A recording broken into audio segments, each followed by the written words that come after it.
Primeira lição sobre direito. Tradução de Ricardo Marcelo Fonseca. Autor Paulo Grossi. Capítulo 1. O que é direito? 1.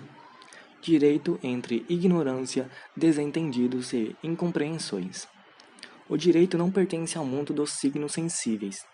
Um pedaço de terra por mim adquirido parece confundir-se com o terreno do meu vizinho, se não coloco uma cerca. O prédio sede da embaixada de um estado estrangeiro, e portanto um espaço extraterritorial, pode parecer idêntico a todos os prédios limítrofes, se uma placa não assinala a sua situação extraordinária.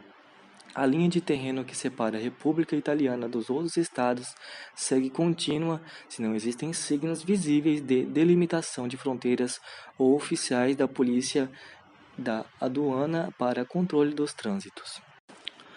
O direito confia nos signos sensíveis para uma eficaz comunicação, mas também sem eles o meu pedaço de terra, a sede de uma embaixada e o território de um estado são e permanecem sendo realidades caracterizadas e diferenciadas pelo imaterial marco do direito. Essa sua imaterialidade faz do direito uma dimensão misteriosa para o homem comum, e aqui nasce o primeiro dos motivos pelos quais o direito é envolvido por um espesso tecido de incompreensões. Mais ainda, dimensão misteriosa, mas também muito desagradável. Sim, desagradável, porque ao homem comum de hoje, o direito parece sob dois aspectos que não contribuem propriamente para transformá-lo em algo bem aceito. Vem-lhe do alto e de longe, como se fosse uma telha que cai de um teto sobre a cabeça de um passante. Mostra-se a ele como poder, como comando autoritário, evocando imediatamente a imagem desagradabilíssima do juiz e funcionário de polícia, como a ulterior possibilidade de sanções e de coerções.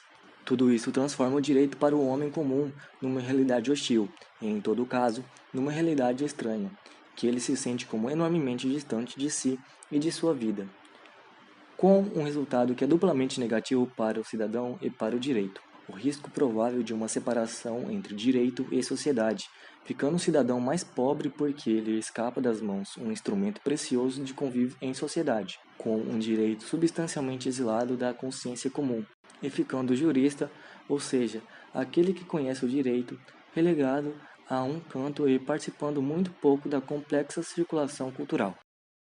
2. As razões históricas dos desentendidos e incompreensões.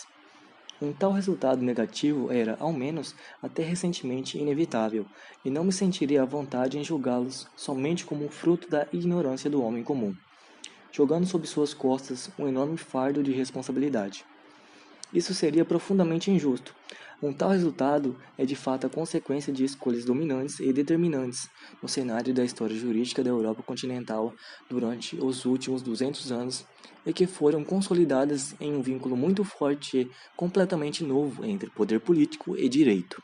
O poder político, transformado cada vez mais, no curso da Era Moderna, num Estado, isto é, numa entidade totalizante, tendente a controlar toda a manifestação do social, mostrou um crescente interesse pelo direito, nele reconhecendo com extrema lucidez um precioso cimento da sua própria estrutura. Interesse tão crescente a ponto de se chegar, ao fim do século XVIII, em uma forte negação assecular, situação conservada até o desenlace do antigo regime, a plena monopolização da dimensão jurídica. De fato, é exatamente naqueles anos que, em meio a muitas mitologias laicas inauguradas pela Revolução de 1789, destaca-se claríssima e legislativa a lei, isto é, a expressão da vontade do poder soberano é axiomaticamente identificada, a vontade geral na lei. Isso se tornava possível a identificação do direito na lei e possibilitava sua completa estatização. Mas o Estado é somente, como veremos melhor em alguma das páginas seguintes, uma cristalização da sociedade. O Estado é sempre, inclusive assim o chamado Estado democrático, um aparato de poder, uma organização autoritária, uma usina de comando, e de todas essas características seu direito ficou obviamente marcado. Muito sólida graças ao forte pedestal do mito da vontade geral, a crença na virtude da lei se arrastou quase que intacta até hoje. sustentada de um lado pela estratégia atenta do poder político, que não poderia deixar de reconhecer nele um meio eficaz de governo da sociedade, e, de outro lado, pela preguiça intelectual dos próprios juristas, pagos para desempenhar o papel formal de sacerdotes do culto legislativo, ainda que para eles se tratasse somente de uma modesta contraprestação. O historiador do direito é, dentre os juristas, o personagem que fica mais insatisfeito e também alarmado com essa situação. Incomodado com todas as embalsamações às quais os mitos submetem a complexidade e a vivacidade da história, percebe os enclausuramentos gravemente negativos feitos pelas mitologias jurídicas modernas, diante de um dever que teria pretendido agilidade e disponibilidades maiores. Habituado a acolher o nascimento do direito na incandescência das forças sociais, culturais e econômicas, previne para o forte risco que se acena cada vez mais, qual seja de uma separação das vestes jurídicas do fluxo histórico, tendo como resultado a sua redução a uma casca ressecada, separada da linfa tal subjacente. O processo de involução do direito foi inarredável.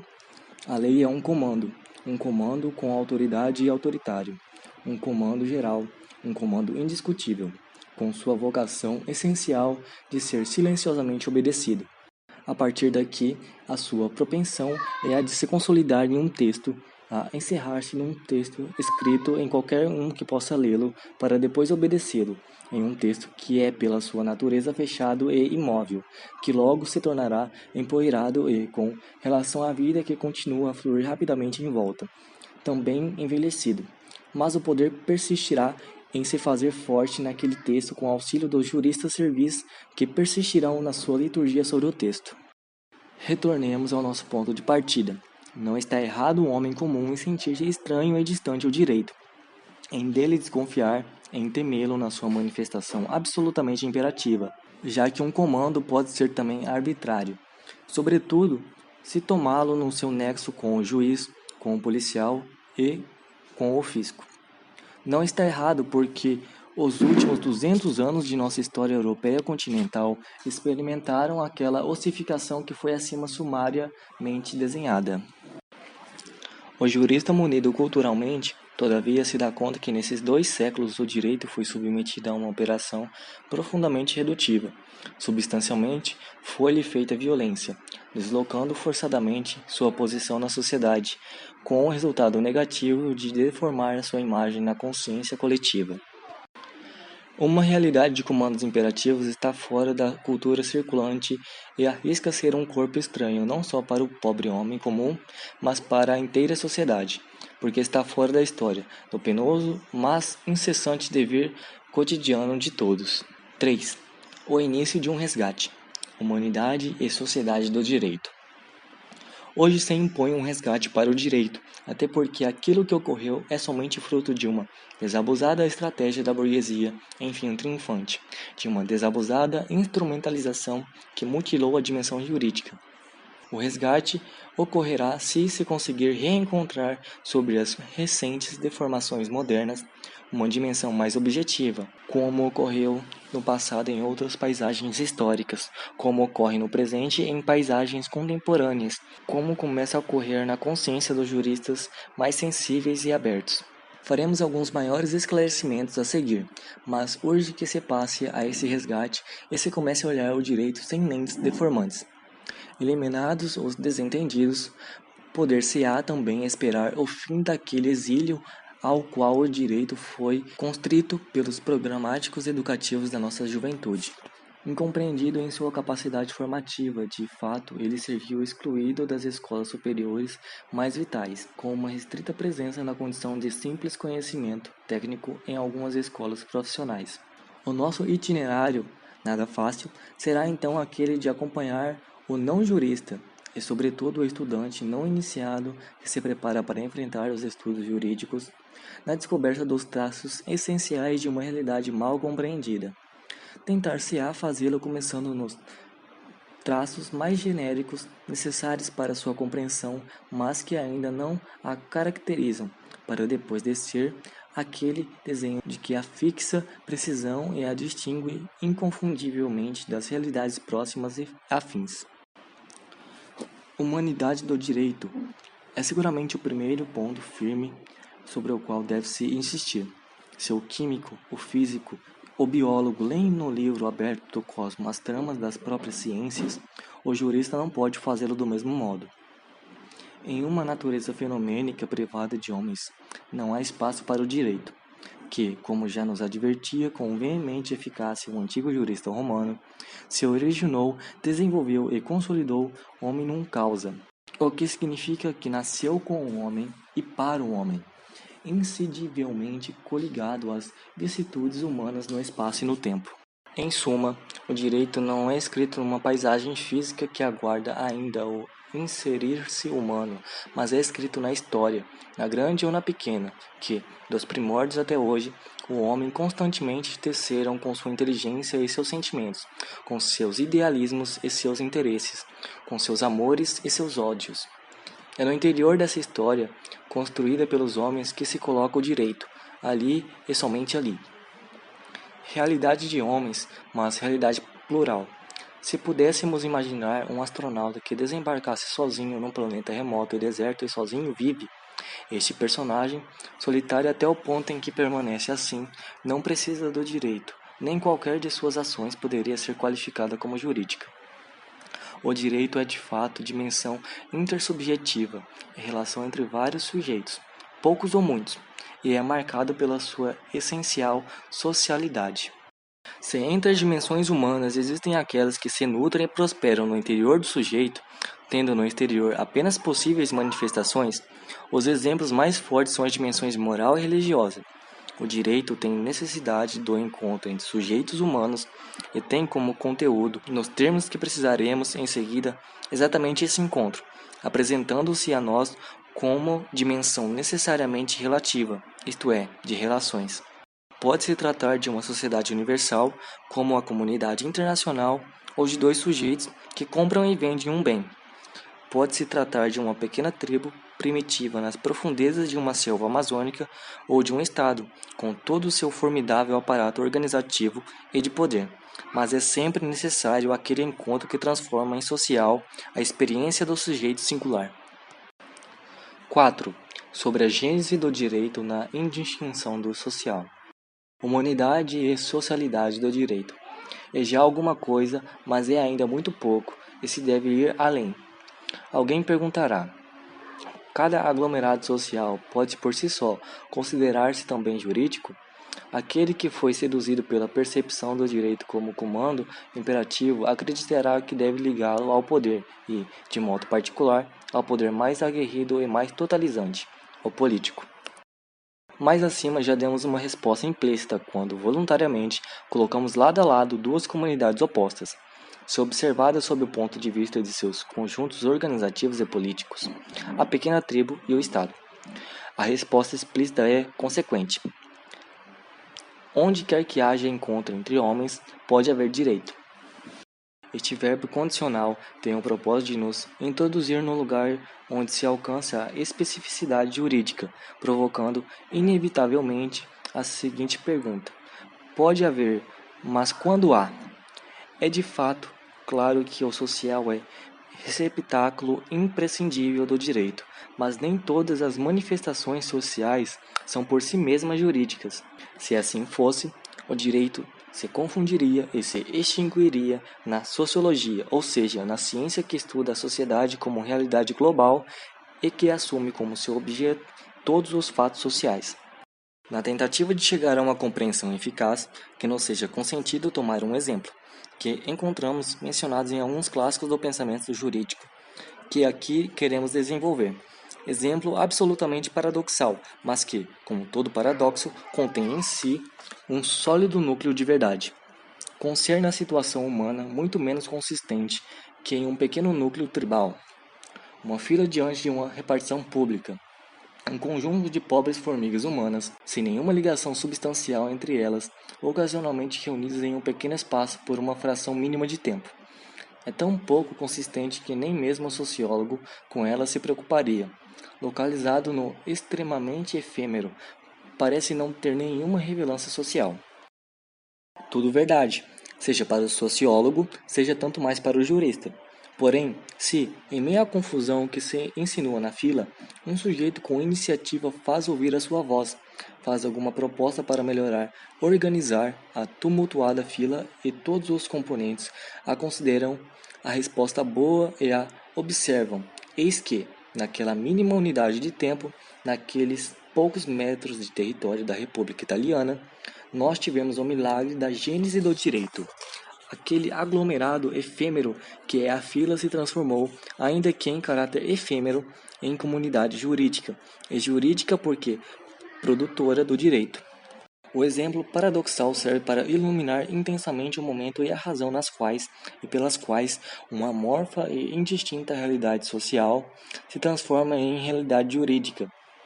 Por isso mesmo se diversifica da incandescência daquilo que é simplesmente social. No exemplo da fila, há pouco oferecido. Os fatores que fazem a diferença são dois: o fato da organização, ou, melhor dizendo, da auto-organização, o fato da observância espontânea das regras organizativas. O mistério do direito está todo aqui. 5. Um primeiro resgate. O direito exprime a sociedade e não o Estado. Reservando-nos a aprofundar imediatamente dois fatores, impõe-se um esclarecimento inicial que o exemplo da fila parece quase nos sugerir. Aquele exemplo, de fato, consentindo-nos verificar o nascimento do direito, em certas condições, até mesmo na realidade social mais exígua e efêmera que se possa pensar, permite-nos também uma primeira aproximação certeira. O direito não é necessariamente coligado a uma entidade social e politicamente autorizada. Não tem como ponto de referência necessário aquele formidável aparato de poder que é o Estado moderno, ainda que a realidade histórica que nos circundou até hoje ostente o monopólio do direito operado pelo Estado. O ponto de referência necessário do direito é somente a sociedade como realidade complexa, articuladíssima, com a possibilidade de que cada uma das suas articulações produza direito, inclusive a fila diante da repartição pública. Não é um esclarecimento banal, ao contrário, ele subtrai o direito da sombra condicionante e mortificante do poder e o restitui ao seio materno da sociedade, que o direito é então chamado a exprimir. Como esteja a ponto de exprimi-la, melhor dirá a análise dos dois fatores diversificantes. 6. Um resgate importante. O direito como ordenamento do social. Organização. O direito organiza o social, coloca a ordem no desordenado, conflito que ferve no seio da sociedade. É, antes de tudo, ordenamento. Este é um termo frequentemente usado nas páginas dos juristas, sobretudo a partir de quando um grande juspublicista italiano, Santi Romano, o colocou em 1918 como título emblema de um feliz, afortunado e inovador ensaio científico seu. E é termo que evoca uma noção correta e que resgata um fenômeno jurídico. Procuremos nele tomar os muitos e incisivos traços particulares. Dizer que a essência do direito não esteja em um comando, mas no ato de ordenar, opera um benefício de deslocamento do sujeito produtor, ou pretensamente visto como tal, do objeto que necessita de organização. É sobre vários aspectos a dimensão objetiva que emerge e até mesmo domina. Colocar em ordem, de fato, significa acertar as contas com as características da realidade que se ordena, já que somente pressupondo e considerando essas características não se lhe fará violência e se lhe ordenará efetivamente. Ordenar significa sempre respeitar a complexidade social, a qual constituirá um verdadeiro limite para a vontade ordenadora, impedindo que esta degenere em valorações meramente subjetivas e, pois, em arbítrio. Mas um outro aspecto convém sublinhar. Organização é, antes de tudo, coexistência de sujeitos diferentes que, ainda que conservem as características das suas próprias diversidades, estão coordenados num escopo comum. Pode também se concretizar em sobreordenação e subordinação, mas a posição de superior e de inferior é absorvida numa coordenação coletiva que despersonaliza e, como consequência, atenua uma visão ordenada hierarquicamente. Organização, de fato, significa sempre o primado da dimensão objetiva, com um resultado que acomete beneficamente a todos os componentes da comunidade organizada. Significa sempre superação de posições singulares em seus isolamentos para obter o resultado substancial da ordem, substancial para a própria vida da comunidade. O resgate do direito na sua essência, dimensão ordenadora, tem uma ulterior validade, e que não é pequena. Não descumba do alto, não se impõe com forças coativas. É, ao contrário, quase uma pretensão que vem de baixo. É a salvação de uma comunidade que somente com o direito e no direito, somente transformando-se num ordenamento jurídico, pode vencer o seu jogo na história. E então, o direito que aparece como terrificante para o homem comum, porque ligado à imagem terrível do juiz e do policial, revela pertencer à própria natureza da sociedade e estar inserido nas suas escrituras mais secretas. O direito não será nunca uma realidade dócil, como inclusive brilhantemente sustentou-se recentemente, já que isso vetaria sua dimensão ordenadora, o que torna rigoroso na afirmação de um primado objetivo e coletivo. Mas é seguramente do natural à sociedade, pertence à sua fisiologia e não à sua patologia, ainda que o momento patológico faça mais vistoso e tangível. Um direito concebido como uma série de comandos respeitáveis ou, como se sustentou repetidamente, uma técnica para garantir um pleno controle social, corre sempre risco de se separar daquela história viva de que é a sociedade, a qual, exatamente porque história viva, se esquiva, ou pelo menos tenta se esquivar, da rigidez dos comandos ou as imobilizações dos controles eficazes. Um direito concebido como ordem é a própria trama da sociedade, quase uma rede que a sustenta, impedindo o seu esfacelamento. É algo que provém do seu mesmo seio e que a segue no seu perene desenvolvimento em perfeita coerência e adesão, graças à sua índole naturalmente elástica. A sociedade tem aversão às correntes vinculantes que sufocam a sua adequação espontânea, ao mesmo tempo em que acolhe um padrão em condição de respeitar a sua historicidade. Opera-se assim, portanto, o núcleo central do nosso resgate, a restituição à sociedade e à cultura nela circulante, daquilo que as mudanças históricas contingentes tinham dela afastado. A sociedade se reapropria daquilo que sempre foi seu como ineliminável dimensão existencial. O direito no coração da sociedade é um tema relevante que retomaremos e definiremos melhor em alguns momentos depois de ter falado sobre a observância. 7. E como observância? O direito como ordenamento observado. Sim, porque o direito não é somente ordenamento, mas sim ordenamento observado. Deve-se deter sobre essa noção de observância, porque se pode preenchê-la com conteúdos profundamente diversos. É de fato observância também a obediência passiva, assim como um comando autoritário, até mesmo um comando tirânico e iníquo, onde a dimensão valorativa daquele que observa é reduzida ao mínimo ou até mesmo anulada.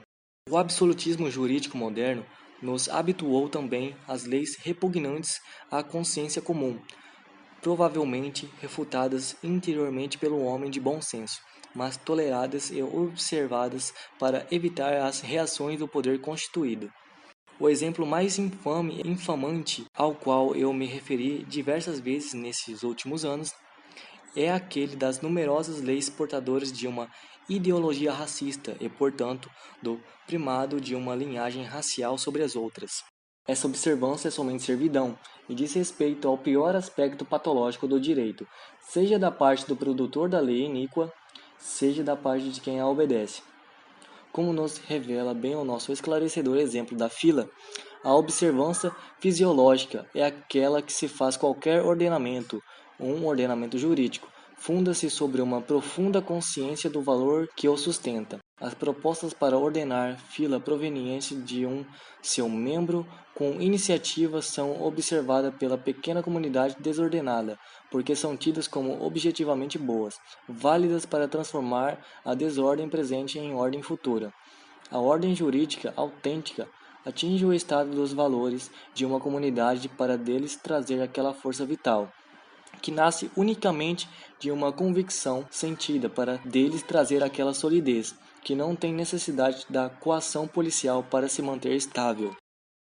Valores. Alguém torcerá o nariz pensando imediatamente naqueles que são absolutos e indiscutíveis, morais e religiosos, próprios da esfera mais pessoal de um homem e colocados em um seguro seio intrasubjetivo. Devemos compreendê-los bem para evitar equívocos. O valor é um princípio ou um comportamento que a consciência coletiva entende importante sublinhar, isolando-o e selecionando-o do feixe indistinto dos princípios e comportamentos. Isolando-o e selecionando, tolhe-o da relatividade que é própria do feixe indistinto, lhe confere, sem dúvida alguma, absolutização, o constitui como modelo. E certamente, se o terreno típico dos valores é aquele religioso ou moral, também o reino da história, que é o terreno percorrido por ventos relativizadores, por eles é muito frequentemente fertilizado. O extrato dos valores históricos é aquele das raízes de uma sociedade, é o fruto de longas sedimentações, é a aquisição de certezas duramente conquistadas e transformadas após seculares esforços em patrimônio de uma comunidade histórica. É aquele ethos amplo e aberto que só chama-se costume e que chega a caracterizar um etnos com dois esclarecimentos. Vive na história e da história tira sua vitalidade, não é nunca escrito nem na natureza física e muito menos em pretensas cifras biológicas, diferenciadores. Um exemplo atroz, a raça.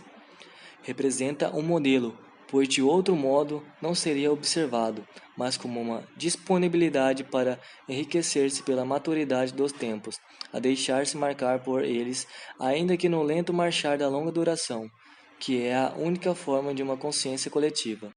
Um ponto que já foi assinado deve, porém, ser sublinhado intensamente. Os valores são sempre realidade radical, isto é, das raízes, e radical é a dimensão jurídica que lhes atinge e deles se nutre. Diz-se às vezes que o direito é a forma que reveste uma substância social. Verdade bem parcial, porque a forma é somente a manifestação extrema, a mais extrema, por assim dizer, de um ordenar-se da sociedade, que, ao contrário, busca nas profundezas, tem ramificações na superfície do cotidiano, mas traz à superfície aqueles valores escondidos dos quais permanece impregnado.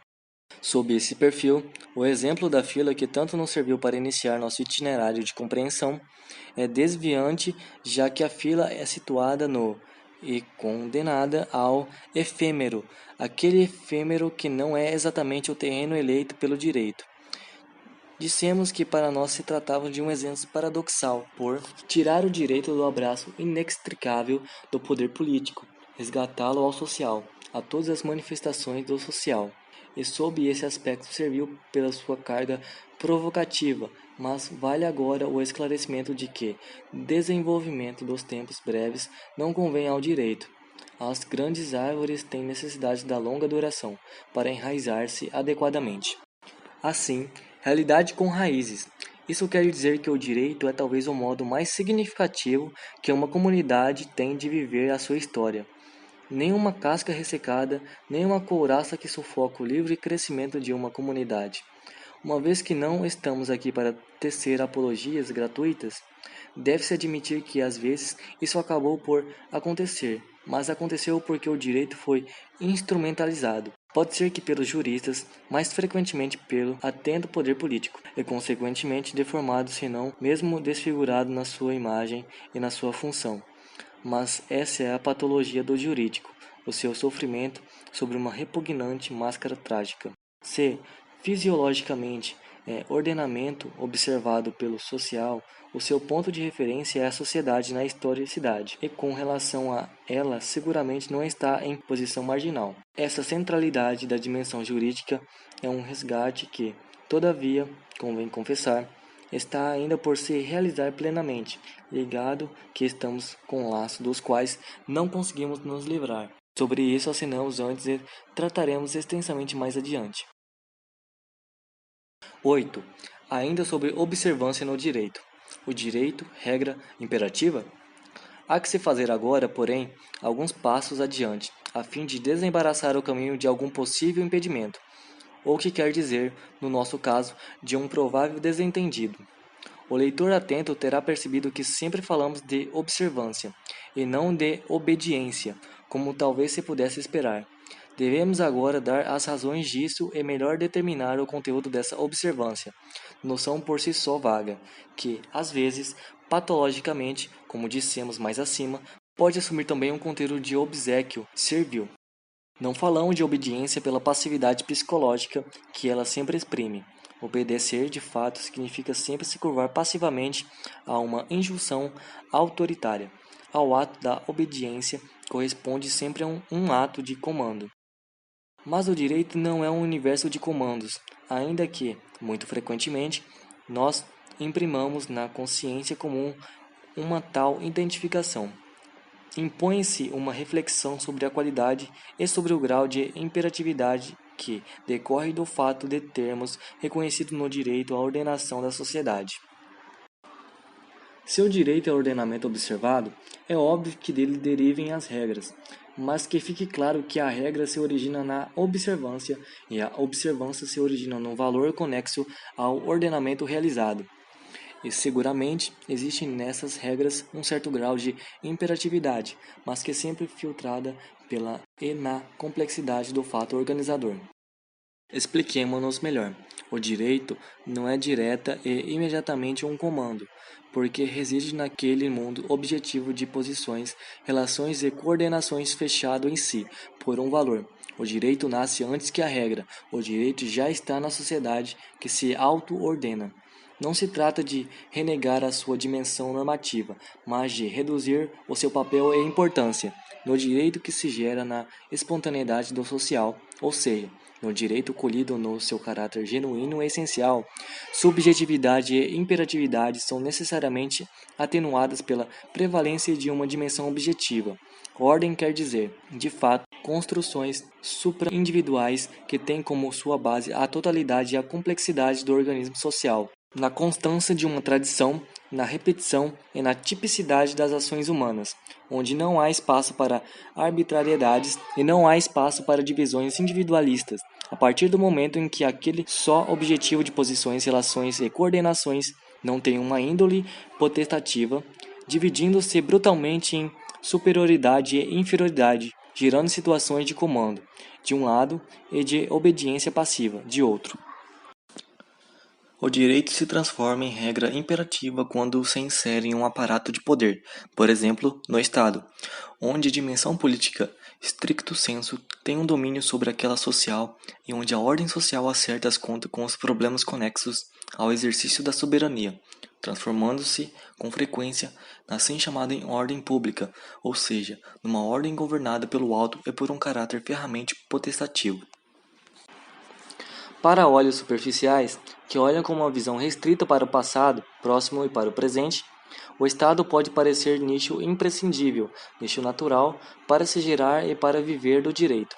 Dever-se-ia, ao contrário, refletir mais ponderadamente no sentido de que o Estado é apenas um acidente histórico diante daquele que resgate do direito que nós valemos para restituí-lo ao seio bem mais vasto da sociedade. Uma restituição útil para tirar dele uma desnaturante incrustação histórica, potestativa e imperativa. 9. A qualidade da observância do direito é uma comparação preciosa. Direito e linguagem. O pequeno discurso sobre a observância é de tal modo geral, ao ponto de parecer genérico e enevoado ao leitor iniciante, e se faz necessário torná-lo mais concretamente tangível. Um olhar naquilo que ocorre na linguagem constituirá um instrumento eficaz para uma maior compreensão. Nos últimos 200 anos, pelo menos a partir do início do século XIX, e desde as instituições da escola histórica, tornou-se frequente tomar como base a comparação entre direito e linguagem. E não sem razão, já que se faz útil garantir também na nossa parte, recordando a respeitável advertência de um perspicaz linguista italiano no sentido de que permanece para sempre como grave fraqueza da ciência jurídica não ser tratado das consequências do seu paralelismo com a linguagem. Embora a um leitor apressado possam parecer realidades muito distantes, o direito e a linguagem têm uma plataforma comum. Antes de tudo, pela sua íntima socialidade, pelas suas naturezas de dimensões necessariamente intersubjetivas, um só homem, vivente sobre um planeta remoto, não tem necessidade, enquanto permaneça em solidão, nem de um nem de outro. Em segundo lugar, pelas suas características fundamentais de serem instrumentos que ordenam a dimensão social do sujeito, a linguagem, permitindo uma eficiente comunicação, o direito permitindo uma pacífica convivência. É, de fato, pelo ordenamento do social que, a partir do balbuciar da criança, se chega a discutir completo entre adultos. É pelo ordenamento do social que se disciplina a minha convivência com o próximo, ou os meus acordos com outros homens de negócio. Mas existe um outro aspecto muito importante que torna esclarecedora a comparação, e diz respeito exatamente ao ponto em que aqui nos interessa clarear: a qualidade da observância e, em contraponto, para valer-se de um termo usual entre os juristas, da normatividade da regra, que é da qualidade semelhante quer para aquele que faz o uso da regra jurídica, quer para aquele que faz o uso da regra linguística. É de fato uma observância onde o componente do acolhimento tem a vantagem sobre a obediência. Quem fala de um modo adequado e correto não faz por obedecer a uma regra, mas pela convicção de instaurar deste modo uma eficaz relação com seus semelhantes. É a mesma idêntica atitude dos componentes da fila, que observam não por obediência, mas porque estão convencidos do valor íncito na proposta organizadora e se auto-ordenam. O uso do termo observância, em vez de obediência, pretende sublinhar uma aceitação não inteiramente passiva da regra, mas eivada das nervuras psicológicas da convicção e, portanto, também de tomada de consciência. Na observância linguística e jurídica, o singular se insere numa espécie de cooperação coletiva, na qual o gesto da submissão se colore de espontaneidade, mas também se objetiva. Sob um plano fisiológico, isso não é desmentível. É num nível patológico que se sente que existem diferenciações. Na ordem jurídica, as sanções são às vezes enérgicas e peremptórias, chegando a culminar a nulidade de um ato ou penalizando uma pessoa.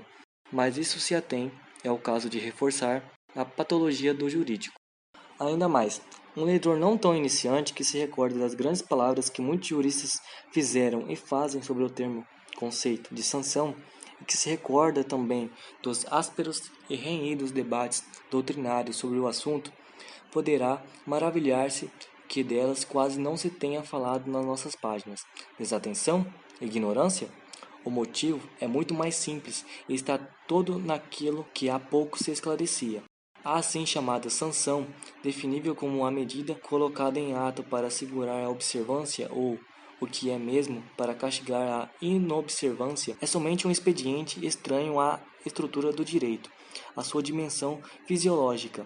Nós somos muito frequentemente ofuscados por aquilo que acontece no Estado, que é um ordenamento autoritário, onde direito se deforma em comando e onde o evento terrível da sanção é uma espécie de apêndice normal do comando, tão normal a ponto de fazê-la tornar-se parte integrante desse comando. Mas trata-se de apêndice e que tem como objetivo o evento absolutamente hipotético, a possível inobservância. Aquilo que se esclareceu para a sanção vale, em nosso entender, ainda mais para a coação, isto é, para a força física colocada em ação por um ordenamento autoritário e munido de efetividade para a repressão da inobservância. Um exemplo, a privação da liberdade de um sujeito com o seu constrangimento a um cárcere. 10. Direito e linguagem como complexos institucionais. Linguistas e juristas, ou melhor dizendo, alguns juristas, falam a esse propósito de linguagem e direito como complexos institucionais, e entra em jogo uma noção, a de instituição, que não é de fácil acesso, que necessita ser imediatamente esclarecida pelo menos no seu núcleo essencial, porque pode ajudar na tentativa de compreensão que estamos oferecendo ao iniciante nessas páginas.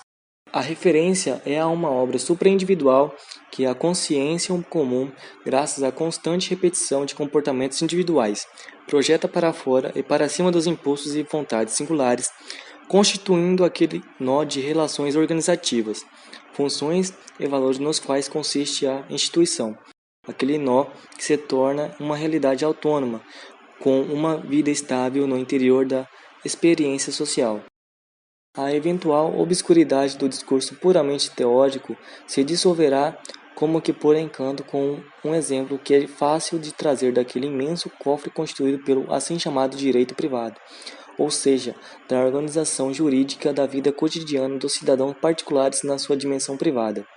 Eis o exemplo, que uma série de atos para transferir um bem do patrimônio de um sujeito a de um outro mediante o pagamento de um preço que se chama compra e venda e que para nós hoje, na Itália, encontra a sua minuciosa disciplina nos artigos 1470 e seguintes do livro 4º do Código Civil vigente. Certamente não quer dizer que se trate de uma invenção do nosso legislador de 1942.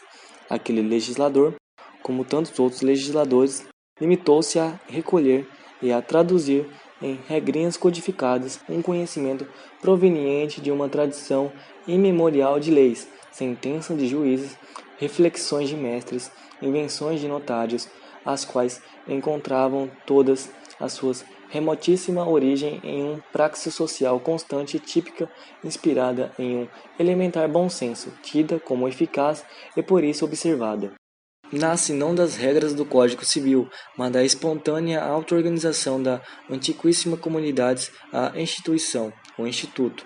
A compra e a venda nasce da convicção de eficácia e, portanto, da oportunidade de observar determinados gestos e comportamentos. Isto é constatável limpidamente naqueles laboratórios históricos de extraordinária transparência que são as sociedades primitivas, ou pelo menos as sociedades que têm mantido um arranjo simples e onde o direito se manifesta. Como dizemos nós juristas, em costumes, isto é, em fatos coletivamente repetidos porque sustentados por uma convicção sempre mais generalizada e que na constância da repetição encontram a sua eficácia vinculante, ou seja, sua normatividade. Para nós, homens viventes no auge da modernidade, tendo em volta uma sociedade incrivelmente complexa sob todos os aspectos, não sendo o técnico o último deles, tudo é coberto daquele enrijecedor aparato de poder e, consequentemente, daquelas sofisticadas hierarquias de comandos, concebidos para dominar e governar a complexidade. Repita-se, aparatos inelimináveis, sob pena de anarquia, e com aspectos benéficos, mas que tem causado para nós juristas um grave custo cultural, no triunfo do público, do absolutamente público sobre o privado, com o monopólio do político sobre toda a dimensão da vida social. Perdeu-se a essência do direito. Como dissemos mais acima, com a inserção corrida no curso da modernidade, do direito no aparato de poder mais elaborado, ou seja, no Estado, por trás do pesadelo paroxístico da ordem pública, o direito viu-se substancialmente desfigurado na sua natureza e funções originárias e chamado a desenvolver o papel de aparelho ortopédico do poder político, de controle social. Daqui a sua redução toda moderna, já o assinamos, num complexo de leis, ou seja, de comandos soberanos, em uma hierarquia de manifestações, fontes, tendo como ápice, obviamente, a lei, como uma progressiva esterilização do costume, até o ponto de diminuí-lo e constrangê-lo ao não papel, servil de consuetudo secundum legem, ou seja, a uma condição repetitiva e explicativa. O controle social, de fato, exige o primado da lei e um rigorosíssimo princípio da legalidade, acompanhados da contenção drástica das formas espontâneas de organização jurídica, que é justamente o fenômeno consuetudinário. Cresça-se ao Estado controlador um prevalecer sempre mais marcado por uma dimensão penal, uma dimensão estritamente ligada às violações particularmente relevantes a uma patologia grave do organismo sociopolítico e que desemboca, portanto, em atividade repressiva e coativa do aparato do poder. O custo para nós juristas constitui uma espécie de ofuscamento não nos demos conta de que a estatalidade era um produto histórico contingente. A absolutizamos e tomamos-nos como absoluta uma noção de direito muito relativa, que seja do ponto de vista temporal, fruto do moderno, seja sob o ponto de vista espacial, Europa continental. A aproximação entre língua e direito e o resgate de uma dimensão institucional são oportunos ao reencontro de um papel originário. A instituição está no coração da ordem jurídica. O ordenamento jurídico é um complexo de instituições e se nos apresenta como realidade absolutamente institucional, no sentido que esclarecemos pouco acima. Mostra-se oportuno aduzir, porém, para acréscimo e enriquecimento da nossa consciência atual. A instituição, ao contrário da norma que é naturalmente abstrata e que se espera um momento sucessivo e a ela externo da aplicação para tornar-se concreta, é imersa na vida social. É ela mesma experiência, instituição, exatamente porque tecido supra-individual é composição do dualismo que separa dimensão subjetiva e objetiva, e é, em todo caso, superação daquele exasperado subjetivismo intrínseco a toda visão potestativa e imperativa. A instituição, exatamente porque ligada ao espontâneo acomodar-se e ordenar-se da sociedade, tem uma vocação pluralista, ao contrário de uma visão legal e legalista do direito que, sendo intimamente coligada ao Estado e soberania, é portadora de um hoje insuportável monismo jurídico. 11. O direito como ordenamento jurídico e a sua vocação pluralista. O itinerário por nós até aqui seguido adquire uma marca decididamente liberadora. Precisar da sociedade como referente do direito e não a sua cristalização que é o Estado, a consequência mais relevante é resgatar ao direito o pluralismo daquela e deve livrá-lo do monismo deste. Acabamos de dizê-lo, o Estado, enquanto entidade endencialmente totalizante, realiza-se na mais rigorosa compacidade, qualidade que obtém, que quer a todo custo obter, graças a um instrumento unilateral da intolerância. O Estado, fechado na sua insularidade, dialoga somente com o exterior e somente com outras entidades estatais similares. No seu interior, limita-se simplesmente a ditar as condições em base às quais uma regra deixa o confuso limbo das regras meramente sociais e se torna jurídica. A inobservância das condições tem um contragolpe sem piedade, a ilicitude e, se tudo andar bem, e se o Estado não considera muito turbada a própria ordem pública, a irrelevância. A experiência jurídica deve se conformar aos modelos de ações fixados pela vontade soberana. Deverá desenvolver-se em uma direção obsequiosamente legalista, sempre secundum legem, e para que o controle seja perfeito, a lei deverá ser geral e rígida, mas também clara e certa, e será escrita em um texto onde todo cidadão possa lê-la, e se poderá decretar, como de fato se decreta, que a ignorância de seus ditames não impede a obrigatoriedade de seu cumprimento. O estatalismo moderno traduz-se, em suma, para o direito e para os juristas em um pesado monismo e perpetua durante toda a modernidade, inclusive depois do fim do absolutismo político, um absolutismo jurídico que convive harmonicamente com o liberalismo econômico. Tudo isso se emergia de tantos acenos precedentes, mas se fazia oportuno reiterá-lo aqui, para que dali fosse enfatizado o modo como o pluralismo é consequente à identificação do direito em um ordenamento. Tendo-se o ordenamento como referente da sociedade, toda a extensão e toda a complexidade desta se refletirão naquela, sobretudo a complexidade que se sobressai diante da compacidade do Estado, mas também a extensão.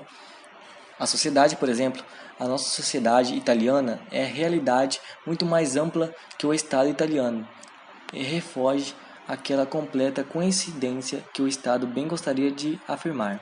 Um universo sociopolítico jurídico sem Estado, como aquele que havia em toda a Idade Média e que em parte continuou também nos primeiros tempos do absolutismo político moderno até o fim do Antigo Regime, na França até a Revolução de 89, é a experiência histórica na qual se realizou plenamente a convigência em um mesmo território de uma pluralidade de ordenamentos jurídicos.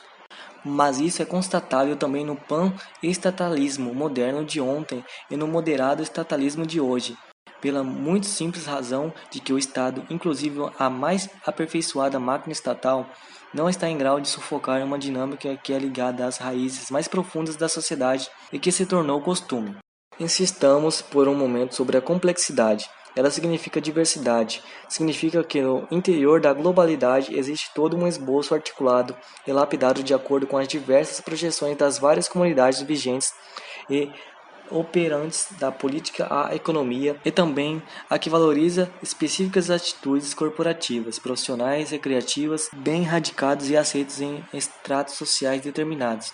Os partícipes dessa comunidade, o cavalheiro, o esportista, o praticante de jogos de azar, o homem de negócios e assim por diante, encontram-se imersos não somente no ordenamento do Estado, mas também no ordenamento privado da sua específica comunidade, como uma dimensão jurídica dúplice ou até mesmo múltipla, que apenas o ordenamento do Estado não exaure. Sem querer redigir um inútil inventário e com única finalidade de dar força ao discurso, fixemos aqui alguns exemplos importantes de uma tal pluralidade de ordenamentos jurídicos que convivem num mesmo território.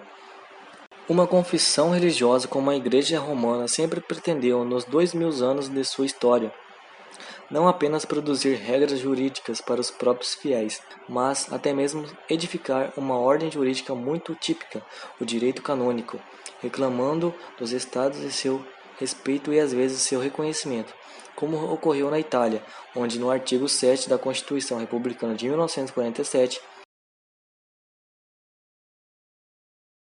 sancionou-se a independência e a soberania do Estado e da Igreja, cada qual na própria ordem.